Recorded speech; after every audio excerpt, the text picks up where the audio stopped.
পারবে? আল্লাহ রাব্বুল আলামিন বলে দিলেন দঙ্কা ওয়া নাহশুরুহু ইয়াউমাল কিয়ামাতি আ'মা। জোরে জোরে বলেন নাউযুবিল্লাহ। আল্লাহ রাব্বুল আলামিন বলে দিলেন তোমরা যে আমার কোরআন পড়ছো না, কোরআনকে গবেষণা করছো না, আমি আল্লাহ রাব্বুল আলামিন এই জন্য তোমাদের জীবনকে আমি আল্লাহ রাব্বুল আলামিন সংকীর্ণ করে দিলাম। নাম্বার কত? নাম্বার 1। এরপরে আল্লাহ রাব্বুল আলামিন বলে দিলেন যেই বান্দা কোরআন নিয়ে গবেষণা করবে না, কোরআন পড়বে না, তাদের জন্য আল্লাহ রাব্বুল আলামিন কি করবেন? তাদের কবরকেও আল্লাহ রাব্বুল আলামিন সংকীর্ণ করে দিবেন। জোরে বলেন নাউযুবিল্লাহ। হাদিসের মধ্যে এসেছে বান্দাকে যখন কবরের মধ্যে রেখে আসা হয়, বান্দার জন্য ওই কবর এমন ব্যবহার করে যেই রকম বলা হয় আমরা যদি নখের মধ্যে নখ ঢুকিয়ে দিই কেমন হয়। বুঝতে পেরেছেন ব্যাপারটা? আল্লাহ রাব্বুল আলামিনের বান্দার জন্য, বান্দা যখন কবরের মধ্যে রেখে আসা হয়, বান্দার জন্য এক পাশের মাটি আর এক পাশের মাটি এরকম ভাবে তাদের মধ্যে মোলাকাত হয়ে যায়, বান্দা ওই পাটির মধ্যে হারিয়ে যায়। কথা বলুন ঠিক কিনা? 3.5 হাত মাটি এটাও যদি সংকীর্ণ করে দেয়, আমার আপনার মতো মানুষের জায়গা কোথায় হবে? বুঝতে পেরেছেন তো? শুধু তাই নয়, এই আয়াতের শেষের অংশে আল্লাহ রাব্বুল আলামিন বলে দিলেন দঙ্কা ওয়া নাহশুরুহু ইয়াউমাল কিয়ামাতি আ'মা। জোরে জোরে বলেন নাউযুবিল্লাহ। আল্লাহ রাব্বুল আলামিন বলে দিলেন যারা কোরআন পড়লো না, কোরআনকে নিয়ে গবেষণা করলো না, তাদের জন্য 3য় নম্বর শাস্তি, তাদেরকে আমি আল্লাহ রাব্বুল আলামিন কিয়ামতের দিন মুসিবতের সময় অন্ধ অবস্থায় আমি কিয়ামতের দিন দণ্ডায়মান করব। জোরে বলেন নাউযুবিল্লাহ। আল্লাহু আকবার।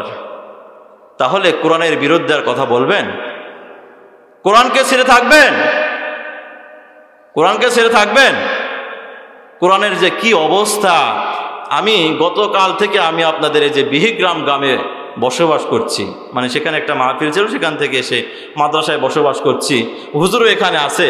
তো দেখলাম যে গতকাল একটা কোরআন দান এসেছে। কি এসেছে? কোরআন দান করেছে। কোরআনটা খোলার পরে দেখা গেল কোরআনটা পুরাতন। কোরআনটা পুরাতন মানে যেই লোকটা পড়তো সম্ভবত সে মারা গেছে, অথবা দেখা গেছে অথবা নতুন কোরআন কিনেছে, সেই কারণেও হতে পারে। আমি ধারণা করছি যে সেই বাড়িতে কোরআন পড়ার মানুষ নাই বলে সে মাদ্রাসা এতিমখানায় কোরআনটা দান করে গেছে। দূরে বলেন নাউযুবিল্লাহ। শুধু তাই নয়, একজন ব্যক্তি যখন মারা যায় তখন আমরা কি করি? যে সে যে কোরআনটা ব্যবহার করত, কোরআনটা ইউজ করত, সেই কোরআনটা সুন্দরভাবে আমরা কাপড় দিয়ে মরাইয়া সুন্দরভাবে আলমারির উপরে উঠায় রাখি। কথা বলুন ঠিক কিনা? এতে কি হয়? আল্লাহ রাব্বুল আলামিন যে বলে দিলেন হুদাল লিন্নাস, এই কোরআন মানুষদের জন্য পথ প্রদর্শক, সেই কথার আমাদের জন্য মিথ্যা হয়ে যায়। কথা বলুন ঠিক কিনা? গাইডলাইন যদি আপনার বাসার সুকেসের মধ্যে সুন্দর করে যদি সম্মানিত হিসাবে রেখে দেন, সেই গাইডলাইন দিয়ে আপনাদের কোনো কাজ আসবে? কাজে আসবে? সুতরাং আপনাদেরকে করতে হবে কি? গাইডলাইন ব্যবহার করতে হবে। কথা বলুন ঠিক কিনা? তাহলে আমি যেটা বলতে আপনাদেরকে বোঝাইতে চাচ্ছি সেটি হচ্ছে যে কোরআনকে যদি আমরা গবেষণা না করি, কোরআন নিয়ে যদি আমরা পড়াশোনা না করি, তাহলে কিন্তু আমরা একের পর এক ক্ষতিগ্রস্ত হব কি হব না? কথা বলুন। ক্ষতিগ্রস্ত হবেন তো, নাকি এখনো সন্দেহ রয়েছে? তাহলে আমরা যদি কোরআন নিয়ে গবেষণা না করি, কোরআন যদি আমরা পড়াশোনা না করি, আমাদের জন্য কয়টি শাস্তি রয়েছে? কি ওয়াজ বুঝতেছেন তো, নাকি মুখস্থ ওয়াজ করতেছি? ওয়াজ যদি বুঝে থাকেন তাহলে আমার সঙ্গে কথা বলতে হবে। এবার আসুন, শুধু তাই নয়, এই কোরআনকে নিয়ে যদি গবেষণা করেন, আপনার ছেলেকে আপনার মেয়েকে যদি মাদ্রাসার মধ্যে ভর্তি করে দেন, মাদ্রাসা যদি আপনার শিক্ষায় শিক্ষিত করেন, তাহলে আমি যেই কথা শুরুতে বলেছিলাম, আল্লাহ, আমার সঙ্গে একটু বলা যাবে আল্লাহ, আর একটু জোরে আল্লাহ। এই আল্লাহ নামের যে পরিচয় রয়েছে, এই পরিচয়টা মাদ্রাসার শিক্ষায় শিক্ষিত ব্যক্তিরা পরিচয়টা পেয়ে যায়। কথা বলুন ঠিক কিনা? কেমন করে? সম্মানিত ভাইরা আমার, সর্বপ্রথম একটি জিনিস আপনাদেরকে বলে দিই, একটা সব সমস্যার কথা আপনাদেরকে বলি। আজকে আমরা মুসলমানরা দোয়া করতেছি, কিন্তু আমাদের দোয়া কবুল হয় না। কথা বলুন ঠিক কিনা? আচ্ছা এবার বলেন তো, আমাদের এখানে যারা বসে আছে তারা হয়তো বা কেউ বলতে পারবেন না বুকে হাত দিয়ে, আমি আপনাদেরকে হাত তুলতে বলবো না, যে আমি দোয়া করেছি আমার সবগুলো দোয়া কবুল হয়েছে, এইরকম কেউ কি আছেন? মনে হয় না। এর পিছনে কারণটা কি জানেন? কারণ জানেন? কারণটা আমরা কোরআন থেকে জানবো। জুড়ে বলেন সুবহানাল্লাহ।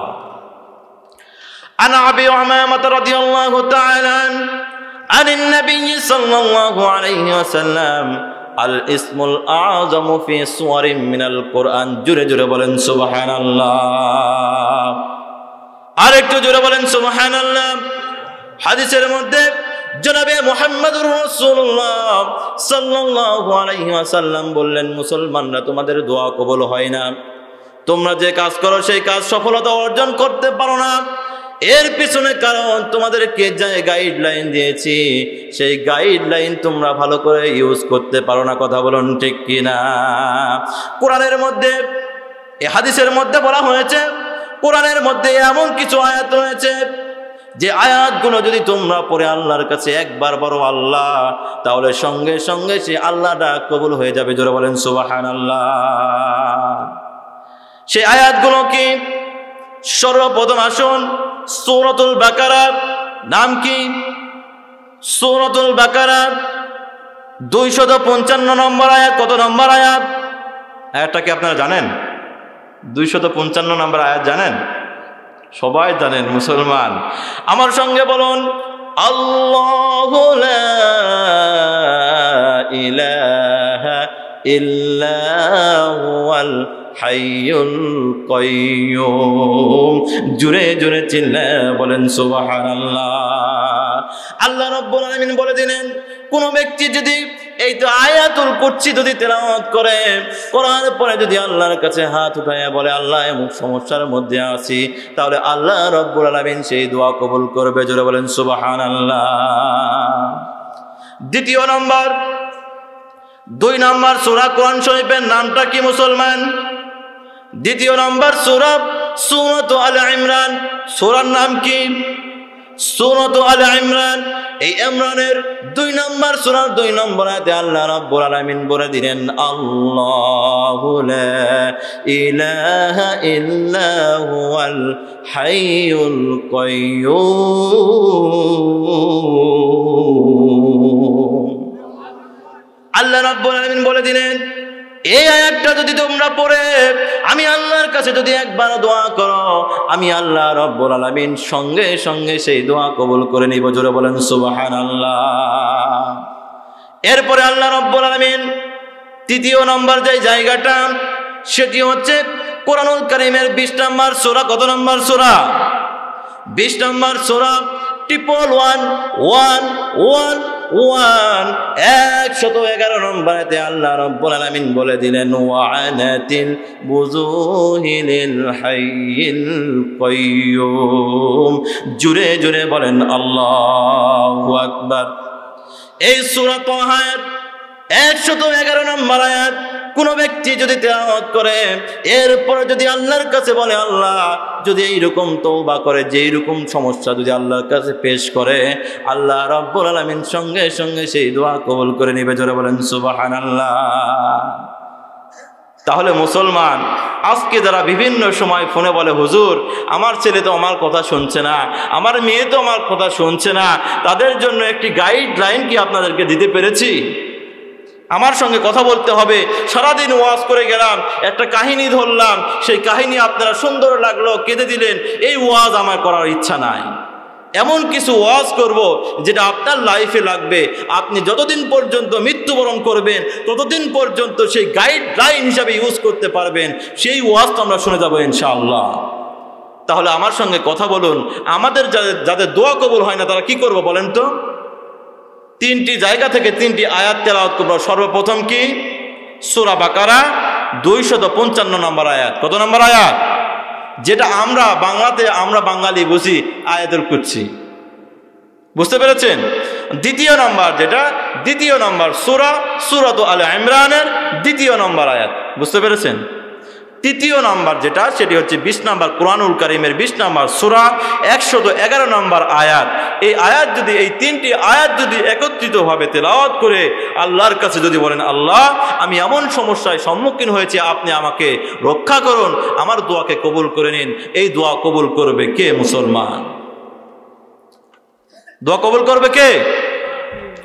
কথা বলছেন না কেন? আপনাদের আমার ঘুমিয়ে গেছেন নাকি?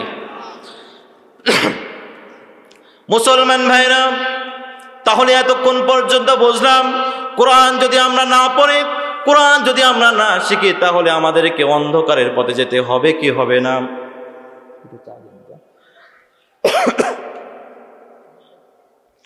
কোরআন যদি আমরা না পড়ি, কোরআন নিয়ে যদি আমরা গবেষণা না করি, তাহলে আমরা যেখানে যাব সেখানে আমাদেরকে কি করতে হবে? অপমানিত হতে হবে, লাঞ্ছিত হতে হবে, বঞ্চিত হতে হবে। কথা বলেন ঠিক কিনা? আর একটু জোরে বলেন ঠিক কিনা? আল্লাহ রাব্বুল আলামিন কুরআনুল কারীমের 18 নম্বর পারা, কত নম্বর পারা? 18 নম্বর পারার সর্বপ্রথম যে সূরাটা নাজিল করে দিয়েছে, সেই সূরাটার নাম কি? মুসলমান, জোরে জোরে বলেন। জানেন না? সূরাতুল মুমিন। সূরার নাম কি? সূরাতুল মুমিন। এই সূরাতুল মুমিনের সর্বপ্রথম আয়াতে যে আল্লাহ রাব্বুল আলামিন ঘোষণা দিয়ে দিয়েছেন, সেই ঘোষণাটা হচ্ছে ক্বাদ আফলাহাল মুমিনুন।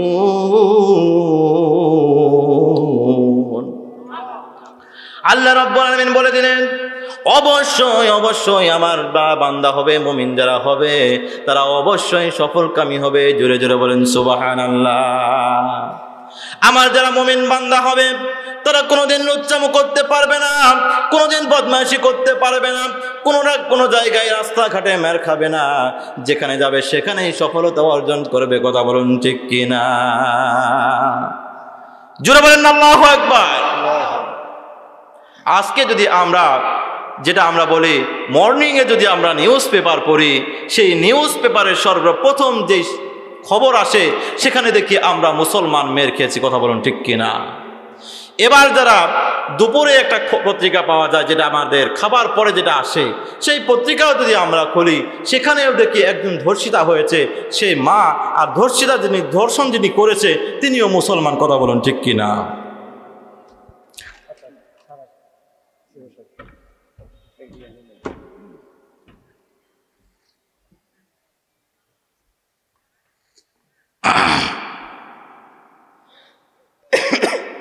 গলার অবস্থা আসলে খুবই খারাপ।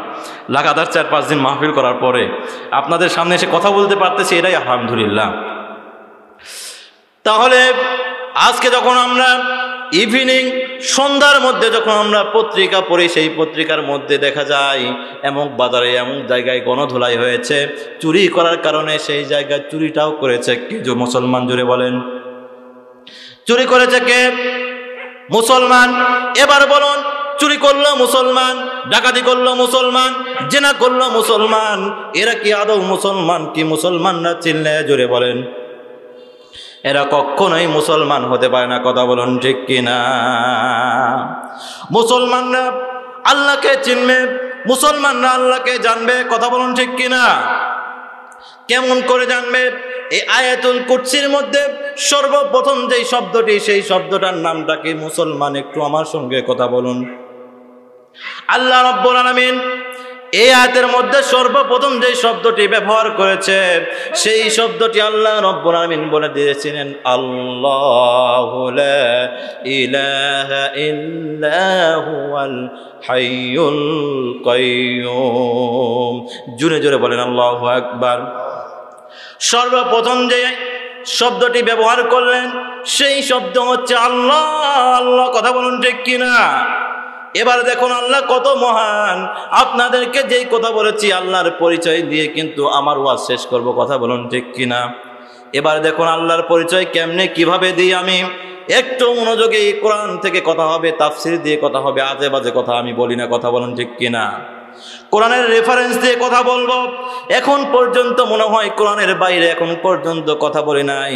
শেষ পর্যন্ত এইরকম আলোচনা করব। আপনারা শুনতে রাজি আছেন কিনা? আচ্ছা, আপনাদেরকে যদি প্রশ্ন করি, আব্দুল মতিন নাম অথবা আব্দুল কারিম নাম আব্দুল মতিনই ধরেন, মতিনের যদি আমি ম অক্ষরটা কেটে দিই তাহলে থাকে কি বলেন তো? তিন। তিন দিয়ে কি কোনো মানুষের নাম হবে? আবার যদি আমি মনে করি মও কাটলাম না, দন্তার নও কাটলাম না, তিটা কেটে দিলাম, কোনো অক্ষর হবে? কোনো অর্থ বোঝাবে? বুঝাবে না, তাই না? এইরকম ভাবে যত রকমের নাম রয়েছে আপনাদের, আমার যে নাম রয়েছে, এই নামের যদি কোনো একটি অক্ষর কেটে দিই, কোনো অক্ষরের মানে কোনো একটি পরিপূর্ণ সেন্টেন্স কি হতে পারে? পারে। কিন্তু আমার আল্লাহ, আল্লাহ যে নাম, এই নামটা এত মহান, এত মহান, প্রত্যেকটা অক্ষর থেকে আল্লাহ নাম লিখতে কয়টা অক্ষর লাগে মুসলমানরা বলেন তো? কয়টা? আলিফ লাম, লাম দুইটা নাম, লাম তাই না? তারপরে হা, কয়টি অক্ষর লাগে? 4টি। এবার বলেন আমার আল্লাহর নামের যদি শুধুমাত্র আলিফকে দাঁড় করায়, কি দাঁড় করায়? আলিফকে যদি দাঁড় করায়, তাহলে কি আল্লাহর পরিচয় পাওয়া সম্ভব? সম্ভব? মহান রব্বুল আলামিন কুরআনুল কারীমের 39 নম্বর সূরা, কত নম্বর সূরা? 39 নম্বর সূরা, সূরা জুমারের 62 নম্বর আয়াত, কত নম্বর আয়াত? 62 নম্বর আয়াত। এই আয়াতের মধ্যে আল্লাহ রাব্বুল আলামিন নিজের ঘোষণা দিতে যে আলিফ দিয়ে পরিচয় করতে যে বলে দিলেন, আল্লাহু খালিকু কুল্লি শাইইন ওয়া হুয়া বিকুল্লি শাইইন আলীম।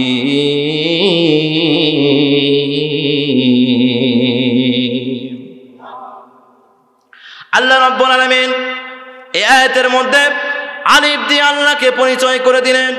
আল্লাহ হচ্ছে তিনি যিনি সব কিছু সৃষ্টি করেছেন এবং এই সৃষ্টিকুলের দায়িত্ব যিনি নিয়ে নিয়েছেন তিনি হচ্ছে আল্লাহ। জোরে বলেন সুবহানাল্লাহ। এটা গেল কি দিয়ে? আলিফ দিয়ে পরিচয় গেল। এবার আমরা আলিফকে ফেলে দিই, আল্লাহ শব্দ থেকে আলিফ যদি ফেলে দিই তাহলে থাকে কি মুসলমান? জোরে জোরে বলেন। লিল্লাহ থাকে। কি থাকে? লিল্লাহ। এবার লিল্লাহ দিয়ে কি আল্লাহর পরিচয় দেওয়া সম্ভব কি সম্ভব না মুসলমান? আপনারা কথা বলুন। আল্লাহ রাব্বুল আলামিন 5 নম্বর সূরা, কত নম্বর সূরা? কোরআন শরীফের 5 নম্বর সূরা সূরাতুল মাইদা। নাম কি? সব মুখস্থ করে যাবেন। আসলে কোরআন আপনারা ওয়াজ শুনেন মুখস্থ, কালকে যদি কেউ জিজ্ঞাসা করে কিছু বলতে পারেন না, এরকম ওয়াজ শুনেন কি শুনেন না? ওই খাদিজার ঘটনা, ইউনুস আলাইহিস সালামের ঘটনা শুনে হয়তো বলবেন বক্তা ভাই এমন ওয়াজ করেছে, হাসতে হাসতে পেট আমার শেষ হয়ে গেছে। আবার অনেকে বলবেন যে আমি কাঁদতে কাঁদতে হুজুর এমন ওয়াজ করেছে আমার চোখ দিয়ে পানি বের হয়ে গেছে। এই পানি কিন্তু আগামীকাল সকাল পর্যন্তই থাকে না, ফজরের নামাজেই আপনি উপস্থিত হন না। কথা বলুন ঠিক কিনা? সুতরাং আমরা তাফসির শুনবো। কি শুনবো? তাফসির শুনবো। সূরা মায়েদার 20 নম্বর আয়াত, কত নম্বর আয়াত?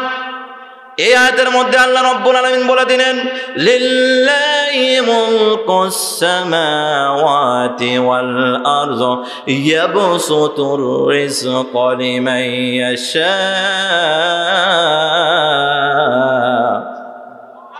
আল্লাহ রাব্বুল আলামিন বলে দিলেন লিল্লাহ হচ্ছে উনি যিনি আসমান জমিন সৃষ্টি করেছে এবং সব কিছুর মূল দায়িত্বে যিনি রয়েছেন তিনি হচ্ছেন লিল্লাহ। জোরে জোরে বলেন আল্লাহু আকবার। তাহলে আমরা আলিফ কেটে দিলে, আলিফ দিয়ে যদি আমরা পরিচয় দিই তাহলে আল্লাহ থাকে, আর যদি আলিফ কেটে দিই তাহলে থাকে কি? লিল্লাহ। লিল্লাহর পরিচয় পেয়ে গেছেন তো মুসলমান ভাইরা? এবার তাহলে লিল্লাহ লিখতে কতটা নাম লাগে? 2টা লাম লাগে। এবার 2টা লাম থেকে একটি লাম যদি কেটে দিই তাহলে আর থাকে কয়টা লাম? অক্ষরটা হয় কেমন? লাহু থাকে। কথা বলুন ঠিক কিনা? এই লাহু দিয়ে কি আল্লাহর পরিচয় দেওয়া সম্ভব কি সম্ভব না? সম্ভব। আল্লাহ রাব্বুল আলামিন কোরআনুল কারীমের 42 নম্বর সূরা, কত নম্বর সূরা? 42 নম্বর সূরা, সূরাতুশ শুরা এর 12 নম্বর আয়াতে আল্লাহ রাব্বুল আলামিন বলে দেন, লাহু মাকালিদুস সামাওয়াতি ওয়াল আরদি ইয়াবসুতুর রিজকা লিমান ইয়াশাউ ওয়া ইয়াকদির ইন্নাহু বিকুল্লি শাইইন বাসীর।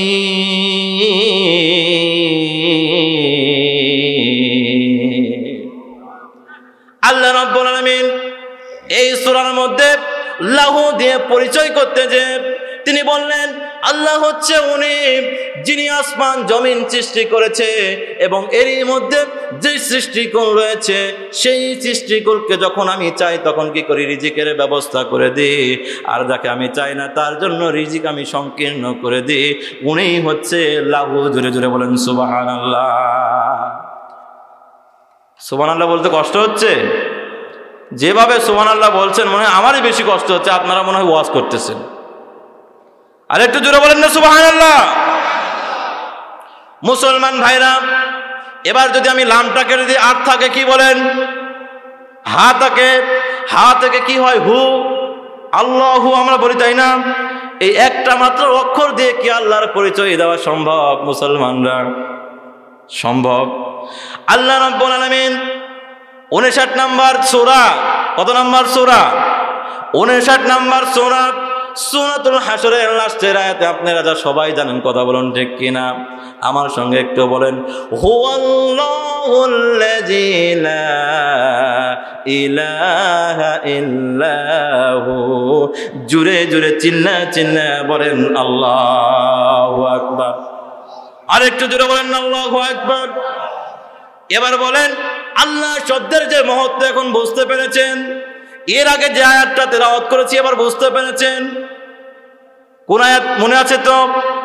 قُلْ لَوْ كَانَ الْبَحْرُ مِدَادًا لِكَلِمَاتِ رَبِّي لَنَفِدَ الْبَحْرُ قَبْلَ أَنْ تَنْفَدَ كَلِمَاتُ رَبِّي وَلَوْ جِئْنَا بِمِثْلِهِ مَدَدًا।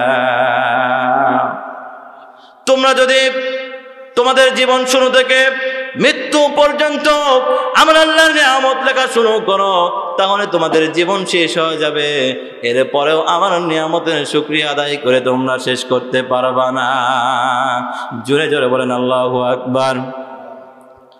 যেদিকে তাকাই শুধু তোমাকে দেখি, তোমার নামের কবিতা লিখি। কথা বলুন ঠিক কিনা? যেদিকে তাকাই শুধু তোমাকে দেখি, তোমার নামের কবিতা লিখি। ডানে তাকাই বামে তাকাই, ডানে তাকাই বামে তাকাই, সবখানে আছে কে? মুসলমানরা চিল্লাইয়া বলে।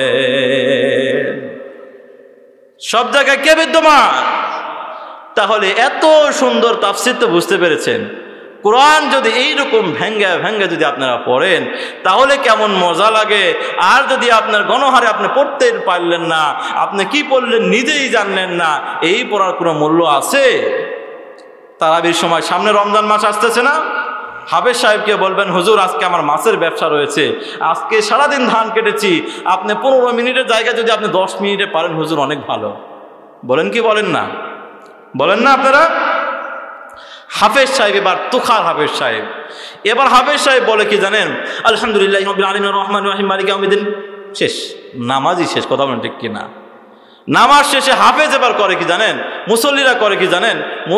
মুসল্লিরা বলে, বা এটা তো হাফেজ নয়, এটাতে আগুনের দোলা। কথা বলেন ঠিক কিনা? কিসের দোলা? মুখ চলে একবার বারুদের মতো।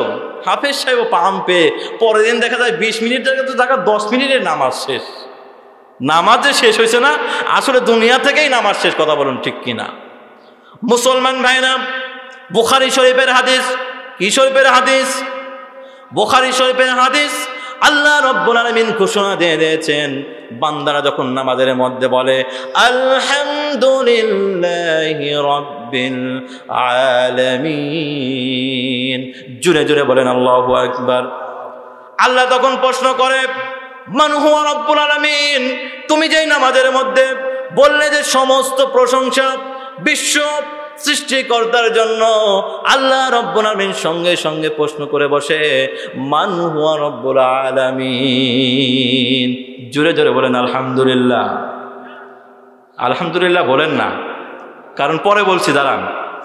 কারণ হচ্ছে কি, আমরা নামাজ এমনভাবে পড়ি যে বুকে হাত দিয়ে কোনো ব্যক্তি হয়তো বলতেই পারবেন না যে আমরা আলহামদুলিল্লাহি রাব্বিল আলামিন বলার পরে যে আল্লাহ যে আমাদের সাথে কথোপকথন করবে সেই সময়টুকু আমরা কেউ দিই না। কথা বলুন ঠিক কিনা?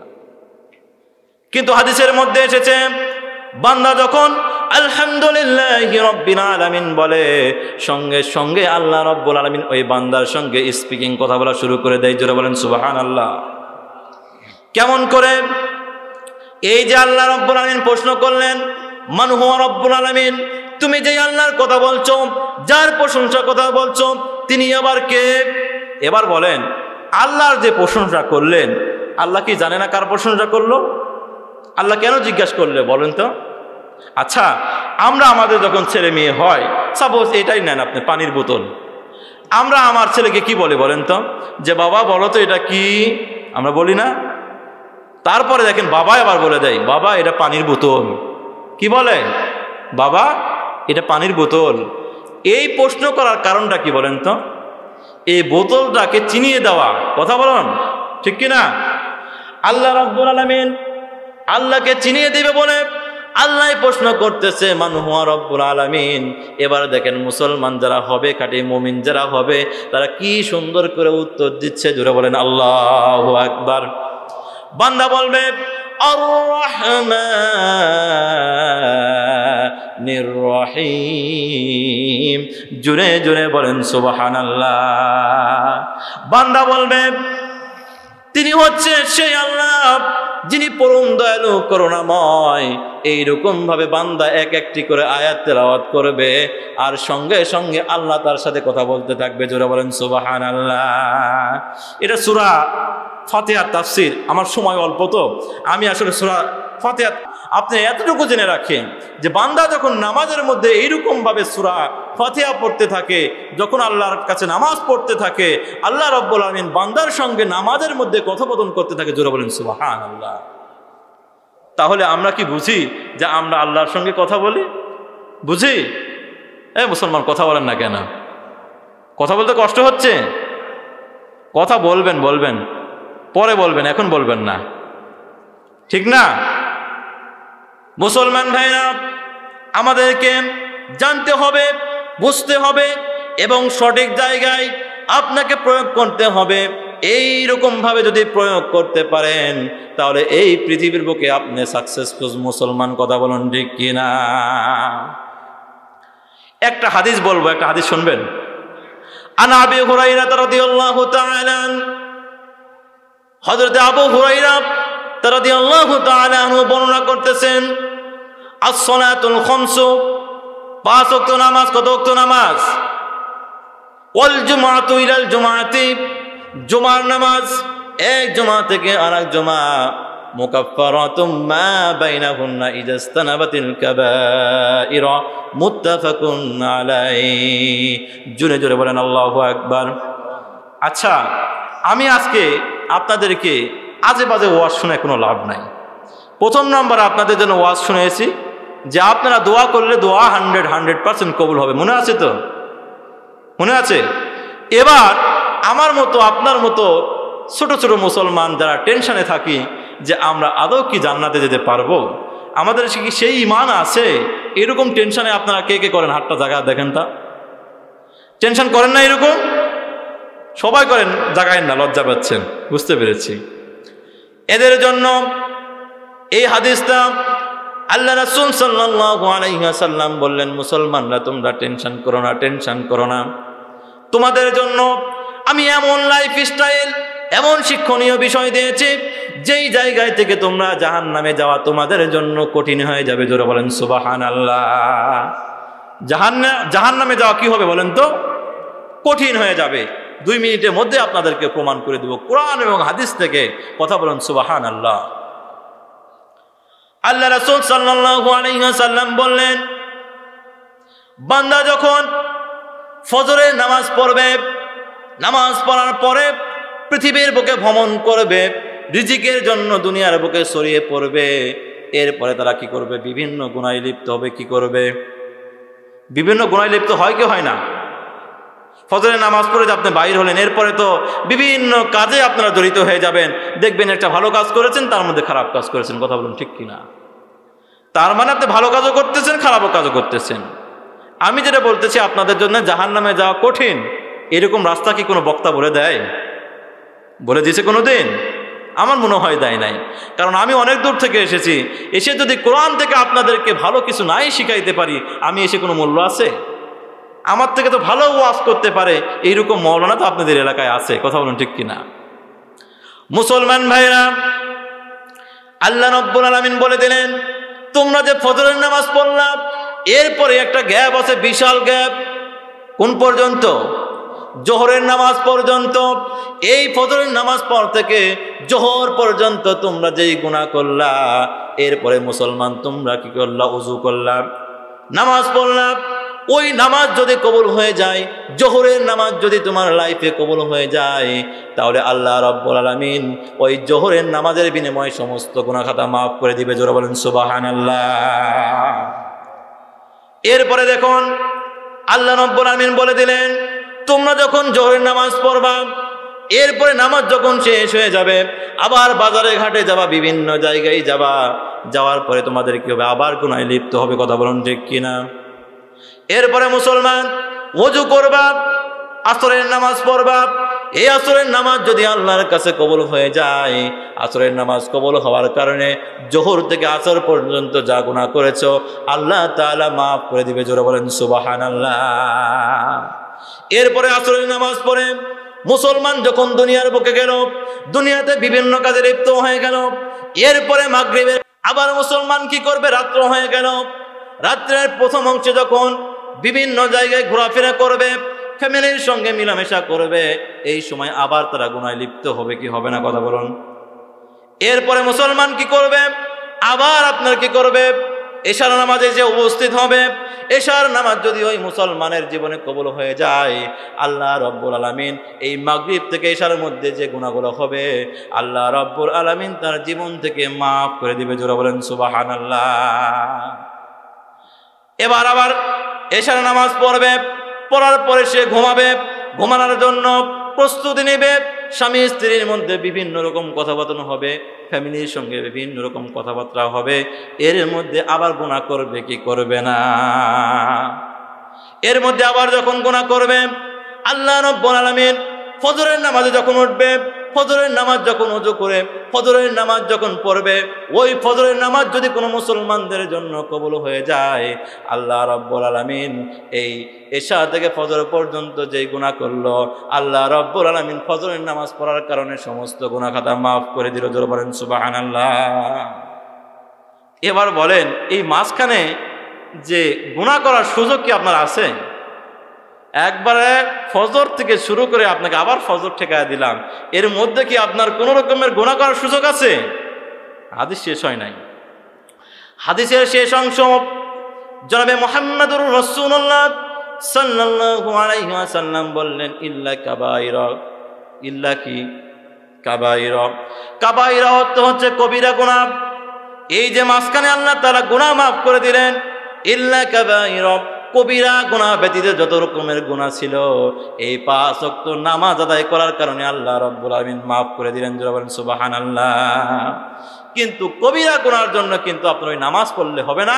কবিরা গুনার জন্য আল্লাহর কাছে খাস নিয়তে তওবা করতে হবে যে আল্লাহ, এই যে কবিরা গুনাহ করেছি, এই গুনাহ আমার লাইফে আর কোনোদিন করব না।